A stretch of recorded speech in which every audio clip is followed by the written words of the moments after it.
This is your host, Alonso, and this episode will discuss why customer success is critical to sales growth. Today, businesses face a highly competitive marketplace where customers have more options than ever, and their loyalty cannot be taken for granted. Large organizations should prioritize customer success skills to differentiate themselves, build stronger customer relationships, and drive revenue growth. To help us understand the importance of customer success skills and how to build a customer-centric culture, we'll be speaking with our CEO here at the Sales Readiness Group, Makela. Ray will share his insights on why customer success skills are critical for revenue growth, define what customer success skills are, and provide tips for building a culture of customer success within an organization. So whether you're a sales or sales enablement leader, you definitely don't want to miss this episode. Welcome, Ray. Thank you for joining us today. So let's get started on this topic. What's your experience with prioritizing customer success skills in a large organization? Yeah, well, one, thanks for having me and asking the question. This is one I'm particularly passionate about, and especially this year, looking at 2023, and we have some unique headwinds ahead of us. Still trying to figure out the inflation, recession, the job market, et cetera. And so I think customer success becomes even more important during challenging times. And, we saw this really at the start of the pandemic, where those companies that were able to survive and grow were ones who were really able to protect their existing customers, really nurture them, even if it meant they didn't have immediate revenue, but continue those relationships so that when clients started spending again, they were able to, they were first on the list, and it was really a no-brainer in terms of who they were going to call and who they were going to do work with. So I think we should take that customer-centric attitude, as we're looking at this year as well. Have you bumped into any situations where you have some anecdotes or perhaps have seen some patterns of how customer success skills have impacted revenue growth in this competitive marketplace? Yeah, I think we can see it, and it's interesting across industries, right? I mean, certainly in the SaaS, tech space, when we look at adopting a client and then taking care of them, that's really a key leading indicator to whether they're going to churn or not, right? Whether we're going to be able to retain them over the long term, whether we're really going to get that annual recurring revenue. And those organizations that do that better, they're able to adopt and integrate and satisfy those clients, I think are able to grow longer term and also increases the enterprise value of the companies. But I think it's the same even on a services or consulting business, where those organizations that do better satisfying the client tend to get the recurring orders. They tend to have an easier time, cross-selling, and growing the portfolio of offerings, and they kind of insulate themselves from the competition by doing that. So I think we see it across clients and across industries. Yeah, so the highlight here is to build a customer-centric culture. Any tips on how to do that? Yeah, so I think it really starts first with making customer success a priority. And I mean that across the board, across the organization. So it's not just something that's owned by CS or client services or client success. We have a philosophy that everyone in the organization owns the client, right? This is a matrix where you have multiple people that are responsible and should feel accountability for satisfying that client. So when there's an issue, when there's a technical problem, when there's a complaint, everyone jumps in and is there to help figure that out and respond to it. So I think we need to dedicate the right resources. We need to provide the right training and mindset, and really think about what it is that we're trying to accomplish. I think the other thing is really listening to our customers, and when they're giving us feedback, understand, that's a gift, right? That we should not just respond, but we should try to understand it. We should be curious about what's going on. Why are they asking the question? What's really happening there? So that when we respond, we can go a little bit above and beyond, right? We're not just checking that off or resolving that open issue, but we're satisfying the underlying need or problem that they have. So, we have this concept, and it's been written about quite a bit, defining those moments of truth with your customers. So thinking about what are those touch points across the organization. So it starts with the first marketing email or the first time they hit your website and they get an impression and they start to understand your brand and your offerings, all the way through, the sales cycle where you're engaging, you're understanding their needs, how you sell to them, how you present your solutions. And then if you are able to move forward with them as a customer, how are you onboarding them? How are you integrating the handoff between sales and client success? And then how are you really servicing that client long term? So what are those touch points along the way where you're delivering value, where you're having maybe a quarterly check-in or a QBR, where you're understanding how you can do better, how you can improve, and what the long-term value that you can provide to that customer, again, so that you can really be responsive to their needs. Okay, so what I'm hearing is take the time to listen, define the moments of truth, be able to define value. Let's pivot into defining customer success skills, and some of the ones that I just mentioned are the ones that you covered. But what would you say, in your opinion, are the most important customer success skills that an organization should prioritize? Yeah, and it's ironic that many of these skills are foundational consultative selling skills. And, we find ourselves working with client success organizations where they certainly don't want to call themselves salespeople, but they are doing the same thing in terms of understanding the customer's need, being curious about what's behind that, as I mentioned, and then really satisfying that, again, beyond just the obvious. So things like questioning, right? Understanding the problem, the impact of the problem, and what an ideal solution might look like. Active listening skills, where you're really listening with an intent to understand, right? Where you're paraphrasing and using the client's words to communicate back so you make sure you really are solving the right problem. And then just relationship building. So, building that trust, demonstrating your expertise, going that extra step where they remember you. Oh, these guys are really taking, extra efforts to make sure we're happy. And again, we would expect those out of a great salesperson, but I think they're critical to a client success team as well. Do you have any examples where there is, from your dealing with clients or with you as a client with another company, where they've done a great job differentiating themselves from the competition through their customer success skills?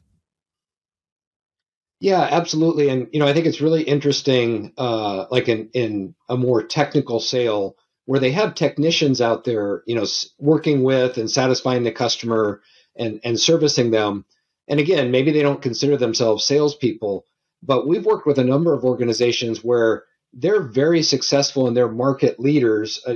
Come to mind a very, technical company that's doing certifications and looking at the internal operations of an organization.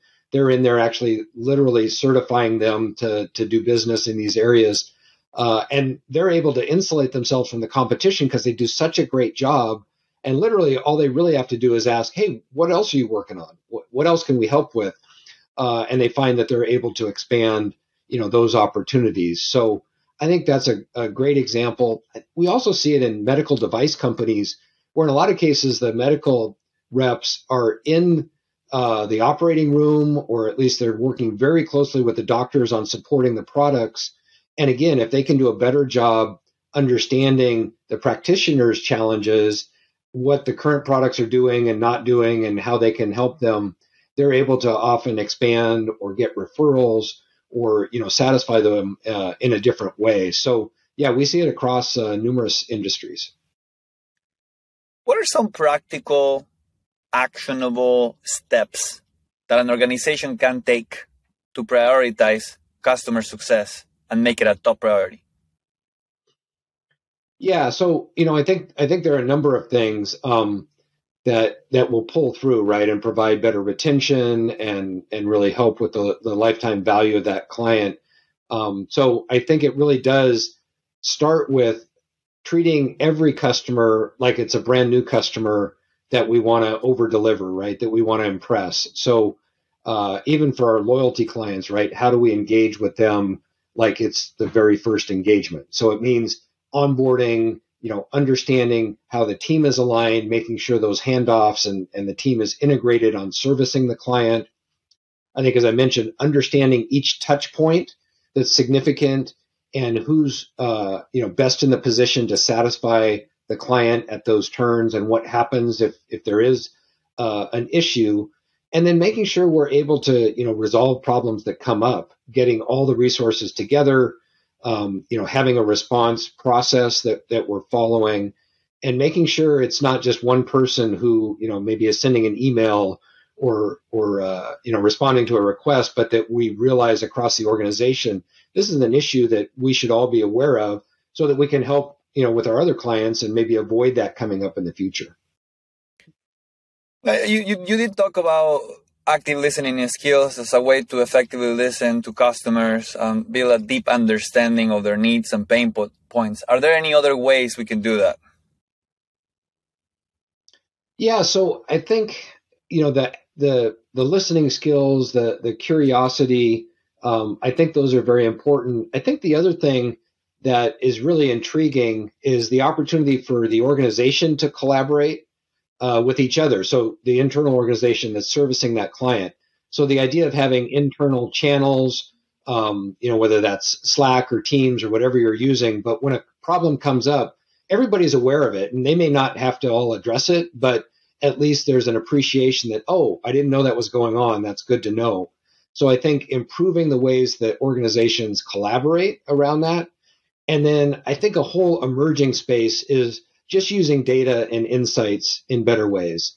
So, the fact that we can look at and see, such as in a SaaS business, what are the utilization rates? How are they actually using the product?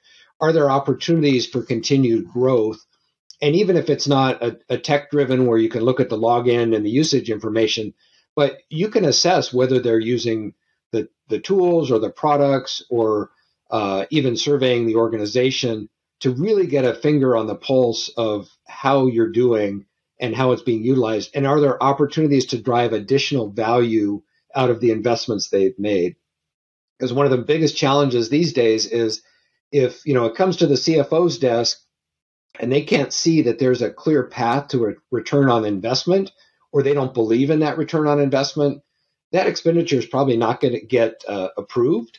And so we need to show, well, this is how it's going to happen. And if it's not, we need to help that client, realize the return, or likely it's going to be put on the shelf, or we're going to lose that renewal, or, we're not going to be doing more business with that customer. And I'm going to take a little break from my host mode here, because we do a couple of things here at the Sales Readiness Group to do this, to have a deep understanding for our customers that I wanted to share. One of them, we use conversation intelligence, which is basically a program that is recording all the sales conversations and then turn them into the scripts, and then helping the users analyze all into insights.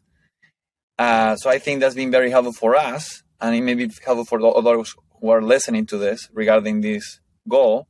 And another one, which is we try to capture as much input as we can. So when somebody comes to the website and are browsing through our content and products, sometimes we have workflows there that will ask them, like, what prompted you to download something, or what prompted you to do this? And in a lot of those instances, we get a lot of input of the challenges that they're facing that took them to that place. So that's been a big collaboration right there, not only between sales, but also all the way from when they come to our website.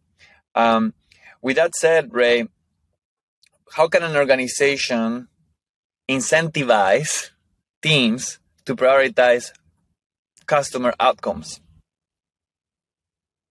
Yeah, and I think there are a couple of aspects to that, right? One is, I think, just shining a spotlight on it, right? The those things that get measured get improved, but celebrating our client satisfaction scores, celebrating the wins that we have with customers, encouraging the team to share their success stories where we can really highlight, what's going right for a change.